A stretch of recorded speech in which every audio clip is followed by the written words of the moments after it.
ونشهد أن لا إله إلا الله وحده لا شريك له ونشهد أن سيدنا وسندنا وحبيب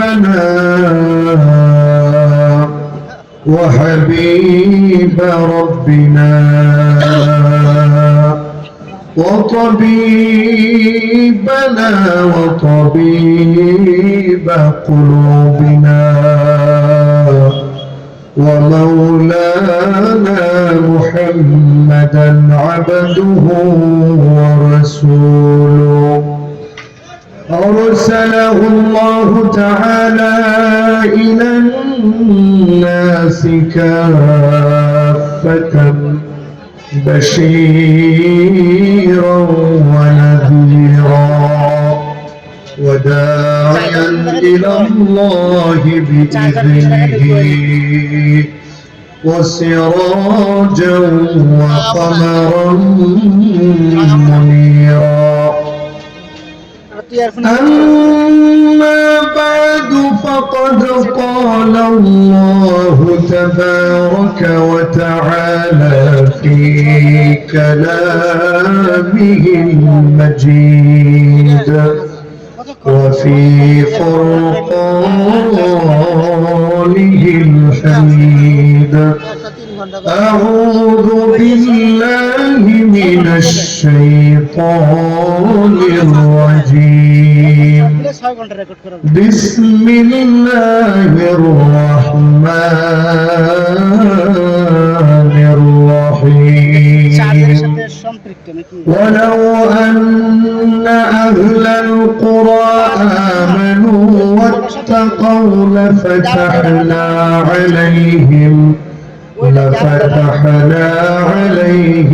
بركات من السماء والأرض ولكن كذبوا فأخذناهم بما كانوا يكسبون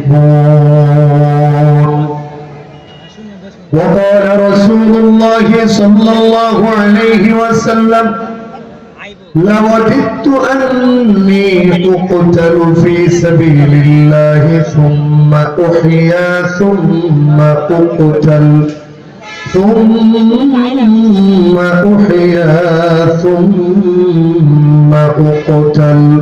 أو كما قال عليه الصلاة والسلام صدق الله العظيم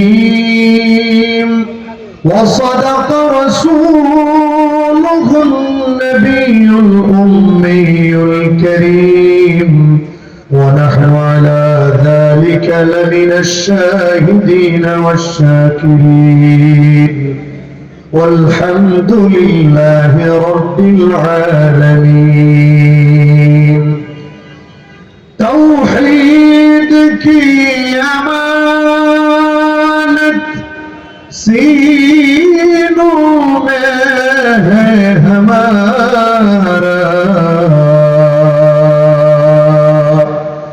आसानी मिटाना नामो निशान हमारे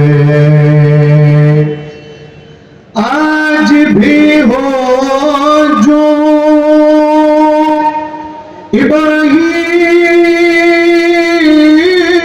का ईमान पैदा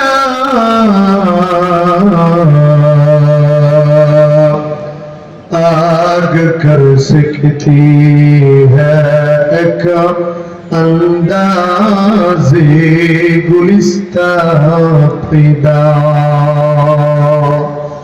اللهم صل على سيدنا ومولانا محمد وعلى آله وأصحابه وبارك وسلم أستغفر الله ربي من كل ذنب وأتوب إليه لا حول ولا قوة إلا بالله العلي العظيم জামিয়া আরাবিয়া গাজীপুর বালক বালিকা শাখার উদ্যোগে শিক্ষার্থীদের সম্মাননা ও পাগড়ি প্রদান উপলক্ষে অধ্যকার তাফসীরুল কোরআন মাহফিলে শ্রদ্ধাভাজন সভাপতি আলহাজ মোহাম্মদ আতাউর রহমান সাহেব, উপস্থিত মুআজ্জাজ মুকাররম উলামায়ে কেরাম, আমার সামনে উপবিষ্ট পিতৃতুল্য মুরব্বিয়ানে আযম, দিনের অতন্ত্র প্রহরী কলিজার টুকরা যুবক ভাইয়েরা, স্নেহের ছোট ভাইয়েরা, পর্দার আড়ালে অপেক্ষমান অত্যন্ত শ্রদ্ধেয় মা ও বোনেরা, আল্লাহ রাব্বুল ইজ্জত ওয়াল জালালের আলিশান দরবারে অসংখ্য অগণিত শুকর যে রব্বুল আলামিন অত্যন্ত দয়া করে মহব্বত করে ভালোবেসে আজকের এই তাফসীরুল কোরআন মাহফিলে জান্নাতের বাগানে আসার বসার তৌফিক দান করেছেন। সেই মহান মনিবের দরবারে শুকরিয়া জ্ঞাপন করে অত্যন্ত মহব্বতের সাথে পড়ে আলহামদুলিল্লাহ। মুহতারাম হাজিরিন, রাত্র গভীর হয়ে গিয়েছে, আমার পরেও সম্ভবত আলোচক আছে। আমি অল্প সময় আপনাদের সম্মুখে কথা বলে আমি আপনাদের থেকে দোয়া চেয়ে বিদায় নিব ইনশাআল্লাহ। আপনাদের সম্মুখে পবিত্র কালামুল্লাহ থেকে একটি আয়াত তিলাওয়াত করেছি। নবী আলাইহিস সালাতু ওয়াস সালামের হাদিসের ভান্ডার থেকে ছোট্ট একটি হাদিস পাঠ করেছি। যদি রব্বুল আলামিন তৌফিক দান করেন তাহলে স্বল্প সময়ে সংক্ষিপ্ত আকারে কিছু কথা বলবো ইনশাআল্লাহ। মুহতারাম হাজিরিন, আজকে আমরা ব্যক্তিগত সমস্যা বলেন, পারিবারিক সমস্যা বলেন, সামাজিক সমস্যা বলেন, রাষ্ট্রীয় সমস্যা বলেন, আন্তর্জাতিক সমস্যা বলেন, সব সমস্যার মধ্যে নিমজ্জিত। আমরা এত চেষ্টা করছি সমস্যা থেকে পরিত্রাণ লাভ করার জন্য, কিন্তু আমরা সমস্যা থেকে পরিত্রাণ লাভ করতে পারছি না, বরং দিন দিন আমাদেরকে সমস্যা আরো বেশি গ্রাস করে নিচ্ছে। এর অন্যতম কারণ হলো আমাদের ইমানের দুর্বলতা। যত দিন যাচ্ছে তত আমরা দুর্বল মুমিন হিসেবে পরিচিত হচ্ছে, আমাদের ইমান তত দুর্বল হচ্ছে, আমাদের মুসলমানিত্বের মধ্যে তত ঘাটতি দেখা দিচ্ছে। এই জন্য আল্লাহর কাছে দোয়া করলেও দোয়া কবুল হয় না, পেরেশান গুলো দূর হয় না, আল্লাহর সাহায্য আসমান থেকে জমিন থেকে আসে না, আল্লাহ পাকের বরকত থেকে আমরা বঞ্চিত হচ্ছি দুর্বল ইমানের কারণে। এই জন্য সর্বপ্রথম দুনিয়া এবং আখিরাতে সফলতা অর্জন করতে চাইলে ব্যক্তিগত সমস্যা বলেন, পারিবারিক, সামাজিক, রাষ্ট্রীয়, আন্তর্জাতিক সমস্যা বলে সব সমস্যার সমাধানের জন্য প্রথম এবং প্রধান কর্মসূচি হবে আমাদের ইমানকে মজবুত করা। আজকে আমাদের ইমানের দুর্বলতার কারণে আজকে আমাদের মুসলমানরা মাথা নিচু করে বসবাস করছে। আমাদের আগের আলোচক যে কথাগুলো বললেন যে আজকে আমাদের এই 53 বছরে আমরা তন্ত্র মন্ত্র দিয়ে আমরা অনেক শান্তি, সফলতা, সমৃদ্ধি তালাশ করেছি, কিন্তু আমরা শান্তি সমৃদ্ধি পাই নাই। যত দিন গিয়েছে, যত বছর গিয়েছে, ততই আমরা জুলুম নির্যাতনের শিকার হয়েছি। যত আমরা ডিজিটাল হওয়ার চেষ্টা করেছি, আমরা যত স্মার্ট হওয়ার চেষ্টা করেছি, আমরা যেমন পশ্চিমাদেরকে দেখে আধুনিক হওয়ার চেষ্টা করেছি, ততটা আমরা জুলুম নির্যাতন নিপীড়নের শিকার হয়েছি, আমাদের অধঃপতন হয়েছে। এই জন্য মুসলমান আমাদেরকে তন্ত্র মন্ত্র মানব রচিত আইনের দিকে তাকিয়ে আমাদেরকে সমৃদ্ধ হওয়ার স্বপ্ন দেখলে হবে না, বরং আমাদের ঈমানী চেতনায় আমাদেরকে জাগ্রত হতে হবে। আমাদের মাথা যদি আমরা উঁচু করতে চাই তাহলে আফ্রিকা এবং ইউরোপের তন্ত্র মন্ত্র দিয়ে আমরা মাথা উঁচু করে বসবাস করতে পারবো না। আমরা আমাদের নববী আদর্শের মাধ্যমে আমরা মাথা উঁচু করে বসবাস করতে পারবো। আমাদের সব সমস্যার সমাধান নববী আদর্শের মধ্যে লুকায়িত হয়েছে। আল্লাহ রাব্বুল আলামিন পবিত্র কোরআনুল কারীমের মধ্যে ডাক দিয়ে বলেন, লাকাদ কানা লাকুম ফি রাসূলিল্লাহি উসওয়াতুন হাসানাহ, তোমাদের জন্য নবী মুহাম্মদুর রাসূলুল্লাহর মধ্যে উত্তম নিদর্শন রয়েছে। কিন্তু আমরা দুঃখের বিষয়, আমরা নববী আদর্শকে ফলো না করে কেউ ভারতকে ফলো করে, আবার কেউ আমেরিকাকে ফলো করে। এই জন্য কিছুদিন পর পর ভারত আমাদেরকে হুমকি দেয়, আমেরিকা আমাদের সেন্ট মার্টিন দখল করার হুমকি দেয়, আমেরিকা আমাদের মুসলমানদের উপর জঙ্গির নাটক খেলে নাটক সাজিয়ে আমাদের মুসলমানদের উপর জুলুম নির্যাতনের স্টিম রোলার চালায়। আমাদের ফিলিস্তিনের 47,000 মুসলমানকে আমেরিকা হত্যা করিয়েছে। আমাদের ফিলিস্তিনের 1,35,000 বাড়িঘর ওই আমেরিকা জঙ্গি নাটক সাজিয়ে ইসরায়েলি সন্ত্রাসীদের মাধ্যমে 1,35,000 মুসলমানের বাড়িকে ভেঙে বুতুরের শহরে পরিণত করেছে। এই আমেরিকার কারণে আমাদের ইসরায়েলি সন্ত্রাসীরা মাটির সাথে মিশিয়ে দিয়েছে, শহীদ করেছে। এইভাবে আমরা যতদিন যাচ্ছে তত নির্যাতিত হচ্ছি, নিপীড়িত হচ্ছি। এজন্য আমাদেরকে নববী আদর্শে উজ্জীবিত হতে হবে। আমাদের ঈমানকে মজবুত করতে হবে। হ্যাঁ মুসলমান, 200 কোটি মুসলমান পৃথিবীতে বসবাস করি, কিন্তু অধিকাংশ মুসলমান জিহাদের তামান্না মনের মধ্যে লালন করে না। খায় দায়, সময় কাটছে, ফুর্তি করছে। এইভাবে আমাদের জীবন চলে যাচ্ছে, দুনিয়াও বরবাদ হচ্ছে, আখিরাতও বরবাদ হচ্ছে। এই জন্য মুসলমান আর এইভাবে তন্ত্র মন্ত্র দিয়ে আমাদেরকে সমৃদ্ধি তালাশ করলে হবে না। সব সমস্যার সমাধানে আমাদের ঈমানকে মজবুত করতে হবে এবং আলেমদের নেতৃত্বে আমাদেরকে ঐক্যবদ্ধ হতে হবে। মুসলমান, সারা পৃথিবীর মুসলমান যদি ঐক্যবদ্ধ হতে পারি, মাথা নিচু করে বসবাস করতে হবে না। ভারতকে ভয় পাওয়া লাগবে না, আমেরিকাকে ভয় পাওয়া লাগবে না। ওই ইহুদিরা আমাদের মুসলমানের রক্ত নিয়ে আর হুলিকের মান দুঃসাহস দেখাতে পারবে না। আমরা মুসলমানরা যদি ঐক্যবদ্ধ হয়ে যায়, ভারত পালাবার রাস্তা খুঁজে পাবে না, আমেরিকা পালাবার রাস্তা খুঁজে পাবে না, ওই ইসরায়েলের ইহুদিরা পালাবার পথ খুঁজে পাবে না। ঠিক কারবে বলেন, ঠিক কিনা? আজকে আমরা তন্ত্র মন্ত্র গোলামি করি, বিধায় তন্ত্র মন্ত্র আমাদেরকে ধ্বংস করছে। আর তন্ত্র মন্ত্র গোলামি করা যাবে না। নববী আদর্শে উজ্জীবিত হয়ে আমাদের ঈমানকে মজবুত করতে হবে। আলোচকরা যে কথা বলে গিয়েছেন, আমারও সেম কথা। সব সমস্যার সমাধানে নববী আদর্শ অর্থাৎ কোরআনটাকে সামনে রাখতে হবে, ঈমান মজবুত করতে হবে, জিহাদের তামান্না বুকে লালন করতে হবে। আজকে আল্লাহর সাহায্য আসে না, এর কারণ হলো আমরা সত্যিকারের মুমিন হতে পারি নাই। আমরা মানুষকে ভয় পাই, আমরা ইহুদিদেরকে ভয় পাই, আমরা খ্রিস্টানদেরকে ভয় পাই, আমরা দুনিয়ার অস্ত্রের ঝনঝনিকে ভয় পাই, আমরা ওই ভারতের এটম বোম আর তাদের যুদ্ধাস্ত্রকে ভয় পাই। এইগুলোকে ভয় পেলে চলবে না, আমাদেরকে একমাত্র আল্লাহ তাআলাকে ভয় পেতে হবে। কথা বলে ঠিক কিনা? ওই ভারতে আঙ্গুরে ভয় দেখায়, বলে 4 মিনিটে আমাদের দেশ দখল করবে। আপনারা জানেন ভারত কিভাবে আমাদের দেশ দখল করার জন্য আমাদের মাতৃভূমির দিকে শকুনের নজর দিয়েছে। কয়েকদিন পর পর আমাদের বাংলাদেশের ভিতরে কাঁটাতারের বেড়া দিচ্ছে, এরপরে আমাদের বাংলাদেশের গাছ কেটে দিচ্ছে। এইভাবে আমাদের বাংলাদেশের বিরুদ্ধে বিভিন্ন ভাবে প্রপাগান্ডা ছড়াচ্ছে, মিথ্যা নিউজ দিচ্ছে। শুভেন্দু নামে কষায় প্রস্রাবখোর আমাদের বাংলাদেশ নাকি 4 মিনিটে দখল করবে, কিন্তু আমাদের বাংলাদেশের যুবকরাও তারাও পিছপা হচ্ছে না। তারা যখন জয় শ্রীরামের স্লোগান দেয়, আমাদের বাংলাদেশে মুসলমান যুবকেরা নারে তাকবীর আল্লাহু আকবারের স্লোগান দেয়। আমাদের বাংলাদেশের যুবকেরা জিহাদ জিহাদ জিহাদ চায়, জিহাদ করে মরতে চায় স্লোগান দেয়। ভারতের কষায় গঠি, ভারতের প্রস্রাব করে আমাদের বাংলাদেশের মুসলমান 20 কোটি, আর তোমাদের দেশের জনগণ 130 কোটি। এই জন্য আমাদের দেশ দখল করার স্বপ্ন দেখো, এই মিথ্যা স্বপ্ন থেকে দূরে সরে যাও। আমাদের সংখ্যা কম দেখে মিথ্যা স্বপ্ন দেখো না।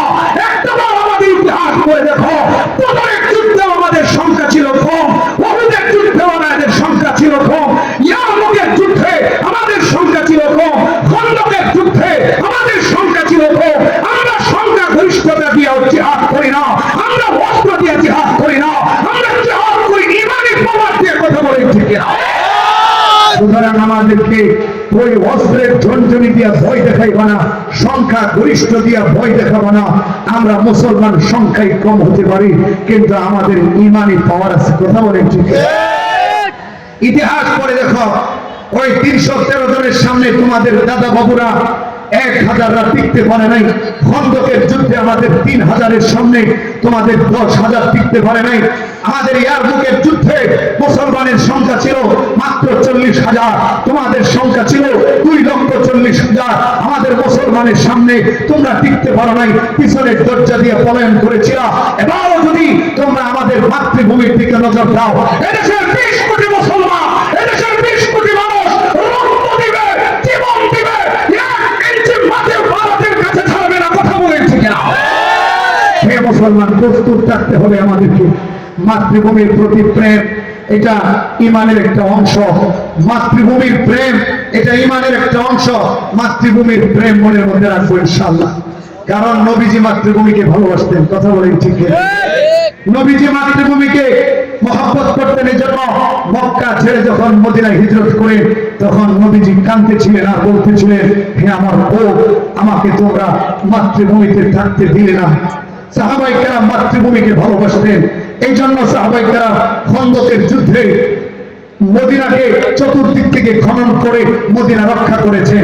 আমাদের আকাবির দেওবন্দি উলামায়ে কেরাম শাহ আব্দুল আজিজ মুহাদ্দিসে দেহলভী, শাহ ওলিউল্লাহ মুহাদ্দিসে দেহলভী, হুসাইন আহমদ মাদানী, হাজী ইমদাদুল্লাহ মুহাজির মক্কি, মাহমুদুল হাসান দেওবন্দি, কিফায়াতুল্লাহ দেহলভী সহ আমাদের ইমদাদুল্লাহ মুহাজির মক্কি, আসিফ নানুতবি, এইভাবে সৈয়দ আহমদ শহীদ আহমদ বেরলভী রাহিমাহুল্লাহ ওনাদের মাতৃভূমির প্রতি প্রেম ছিল। এই জন্য রক্ত দিয়েছেন, জীবন দিয়েছেন। 250 বছর পর্যন্ত ইংরেজদের সাথে লড়াই করে 1947 সালে মাতৃভূমিকে স্বাধীন করেছেন। কথা বলেন ঠিক কিনা? সুতরাং আমাদেরও মাতৃভূমির প্রতি প্রেম আছে, আমরাও মাতৃভূমিকে ভালোবাসি। আমাদের মাতৃভূমির দিকে কেউ নজর দিলে তার নজর ভালো থাকবে না, তার দৃষ্টি কেড়ে নেওয়া হবে ইনশাআল্লাহ। মোহতারাম হাজিরিন, গজওয়াতুল হিন্দের জন্য প্রস্তুত থাকবেন। গজওয়াতুল হিন্দ একেবারে আসন্ন। বর্তমান পরিস্থিতি দেখে উলামায়ে কেরাম বলছেন গজওয়াতুল হিন্দ একেবারে নিকটে চলে আসছে। গজওয়াতুল হিন্দ যদি শুরু হয়ে যায়, আপনারা গজওয়াতুল হিন্দে শরীক হবেন তো ইনশাআল্লাহ? হযরত আবু হুরায়রা তো গজওয়াতুল হিন্দের জন্য পাগল পড়া ছিলেন। হযরত আবু হুরায়রা হাদিস একটু শুনেন। হযরত আবু হুরায়রা কি বলে?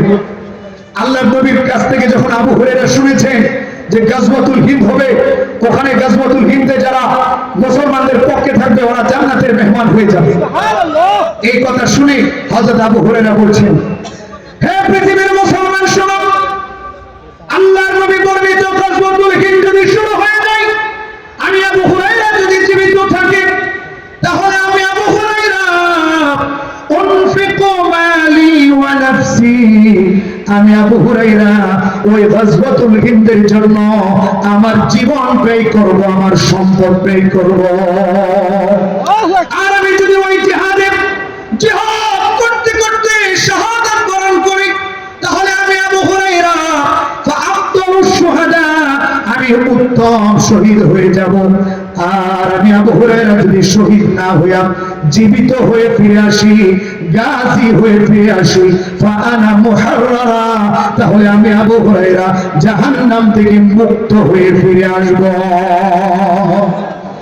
হযরত সাওবান থেকে বর্ণিত আল্লাহর নবী ডাকতে বলেন, ইসাবাতান তাখুজুল হিন্দা, ইসাবাতান আহরাতাকুমুল্লাহু মিনান নার। আল্লাহর নবী ডাকতে বলেন, দুইটা দল এমন হবে যাদেরকে আল্লাহ তাআলা জাহান্নাম থেকে মুক্তির ফয়সালা করে দিয়েছেন। এক নম্বর দল হলো তাখুজুল হিন্দা, যারা হিন্দুস্তানে যুদ্ধ করবে, কাফেরদের বিরুদ্ধে যুদ্ধ করবে, কঠোরপন্থী উগ্রবাদী হিন্দুদের বিরুদ্ধে জিহাদ করবে, মুশরিকদের বিরুদ্ধে জিহাদ করবে। ওই দলটার জান্নাতের মেহমান হয়ে যাবে, বলুন সুবহানাল্লাহ। দুই নম্বর দল আল্লাহর নবী ডাকতে বলেন, ওয়া ইসাবাতুন তাখুজু মা ঈসা বনি মারইয়াম আলাইহিস সালাতু ওয়াস সালাম, যারা দাজ্জালের বিরুদ্ধে ঈসা আলাইহিস সালাতু ওয়াস সালামের সঙ্গে থেকে জিহাদ করবে, ওই দলটাও জাহান্নাম থেকে মুক্তিপ্রাপ্ত দল। মুসলমান বাবাজিরা, আমার যুবক ভাইরা, এই জন্য গাজীপুরের মানুষ আপনাদের কাছ থেকে প্রতিজ্ঞা নিতে চাই, নরেন্দ্র কোষাই মোদী এবং তার প্রচারকদের কারণে যদি গজওয়াতুল হিন্দের তামামা বেজে উঠে, আর উলামায়ে কেরাম যদি ডাক দেয় গজওয়াতুল হিন্দের সৈনিক হওয়ার জন্য, হে যুবক তুমি আসো, হে বৃদ্ধ তুমি আসো, হে কৃষক তুমি গজওয়াতুল হিন্দের সৈনিক হয়ে যাও, হে ব্যবসায়ী, হে চাকরিজীবী গজওয়াতুল হিন্দের সৈনিক হয়ে যাও। আমি জানতে চাই জান্নাতি কাফেরাই শরীক হওয়া, জান্নাতের মেহমান হওয়ার জন্য উলামায়ে কেরামের ডাকে সাড়া দিয়া কারা কারা গজওয়াতুল হিন্দে শরীক হতে প্রস্তুত? নারে তাকবীর! আল্লাহ কবুল করুন, সবাই বলে আমিন। আমরা ইমানটাকে মজবুত রাখবো।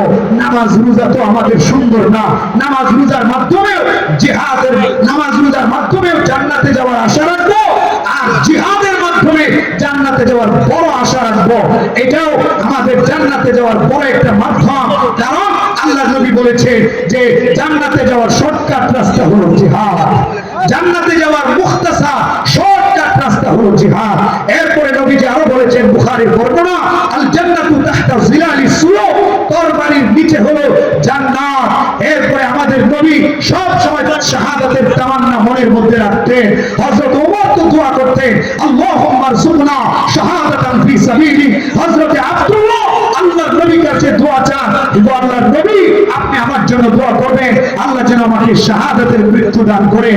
আমাদেরকে মনে রাখতে হবে জান্নাতে সহজে যাওয়ার রাস্তা হলো শাহাদাত এবং জিহাদ। সুতরাং আমরা যদি জিহাদের ডাক চলে আসে, আমরা প্রস্তুত থাকবো ওই জিহাদের শরীক হয়ে জান্নাতের মেহমান হয়ে যাওয়ার। রাজি আছি না ইনশাআল্লাহ? আর ঈমানটাকে মজবুত করব, আল্লাহকে ভয় করব, দেখো ব্যক্তিগত সমস্যার সমাধান হয়ে যাবে, দুনিয়ার শান্তিও আল্লাহ দিবে, আখিরাতের সুখ আল্লাহ দিবে। পবিত্র কোরআনুল কারীমের মধ্যে আল্লাহ ডাক দিয়ে বলে, আমি এই আয়াতের তরজমা বলে আমার আলোচনা শেষ করব, এরপরে দোয়া হয়ে যাবে। কেউ যাবেন না, সবাই বসবেন। শুনেন আল্লাহ পাক আমাদের সফলতার চাবিকাঠি বলছেন। আল্লাহ রাব্বুল আলামিন ডাক দিয়ে বলেন, ওয়ালাউ আন্না আহলাল কুরা আমানু ওয়াত্তাকাউ লাফাতাহনা আলাইহিম বারাকাতিন মিনাস সামাই ওয়াল আরদ। আল্লাহ বলেন, তোমরা যদি ঈমানদার হয়ে যাও, তোমরা যদি তাকওয়াওয়ালা হয়ে যাও, তাহলে আমি আল্লাহ তোমাদের জন্য আসমান জমিনের বরকতের দরজাগুলো খুলে দিব। বলুন সুবহানাল্লাহ। আরেক জায়গায় আল্লাহ ডাক দিয়ে বলে, হে পৃথিবীর পুরুষ, হে পৃথিবীর নারী, তুমি পুরুষ হও অথবা নারী হও, তোমার দুইটা কর্মসূচি, একটা হলো তুমি ঈমানদার হয়ে যাও, দুই নাম্বার তুমি আল্লাহর গোলামি করো। মান আমিলা সালিহা মিন যাকারিন আও উনসা ওয়া হুয়া মুমিনুন ফালানুহয়িয়ান্নাহু হায়াতান তাইয়্যিবা। আল্লাহ বলে, আমি আল্লাহ তোমার সুন্দর একটা জীবন দিব, আর মৃত্যুর পরে তোমাকে জান্নাতের মেহমান বানায় দিব। সুবহানাল্লাহ। এই জন্য ঈমানটাকে মজবুত করব, দৃঢ় ঈমানের অধিকারী হব, নেক আমল বেশি বেশি করব, জিহাদের জন্য সব সময় প্রস্তুত থাকব, শাহাদাতের তামান্না মনের মধ্যে রাখবো, আল্লাহর জমিনে আল্লাহর খেলাফত বাস্তবায়ন করার জন্য মনের মধ্যে তামান্না রাখবো। বর্তমানে আমাদের দেশটা এখন উর্বর আছে, স্বৈরাচাররা নাই, আমাদের দেশ এখন ইসলামের জন্য আল্লাহ কবুল করবে আমরা যদি মজবুত ঈমানের অধিকারী হয়ে যায়। আমরা যদি তন্ত্রমন্ত্রবাদ দেই, আব্রাহাম লিঙ্কনের তন্ত্রমন্ত্রবাদ দিয়ে, আমেরিকার তন্ত্রমন্ত্রবাদ দিয়ে আল্লাহর জমিনে আল্লাহর খেলাফত বাস্তবায়ন করার জন্য আমরা মুসলমানরা যদি ঐক্যবদ্ধ হয়ে যায়, 90-92% মুসলমান আল্লাহর জমিনে আল্লাহর খেলাফত বাস্তবায়ন করতে চাইলে পৃথিবীর কোনো শক্তি নয় আমাদেরকে রক্ষা করার কথা বলুন ঠিক কিনা? এজন্য আমাদেরকে ঐক্যবদ্ধ হতে হবে, আল্লাহর জমিনে আল্লাহর খেলাফত বাস্তবায়ন করবো। আলেমরা যদি ডাক দেয়, উলামায়ে কেরাম যদি ঐক্যবদ্ধ হয়ে আমাদেরকে আহ্বান করে, আমরা আলেমদের ডাকে সাড়া দিয়ে আল্লাহর জমিনে যে কোনো মূল্যে আল্লাহর খেলাফত বাস্তবায়ন করবো। রাজি আছি না ইনশাআল্লাহ? আল্লাহ পাক কবুল করুন। সকলে বলে আমিন। ওয়া আখিরু দাওয়ানা আনিল হামদুলিল্লাহ।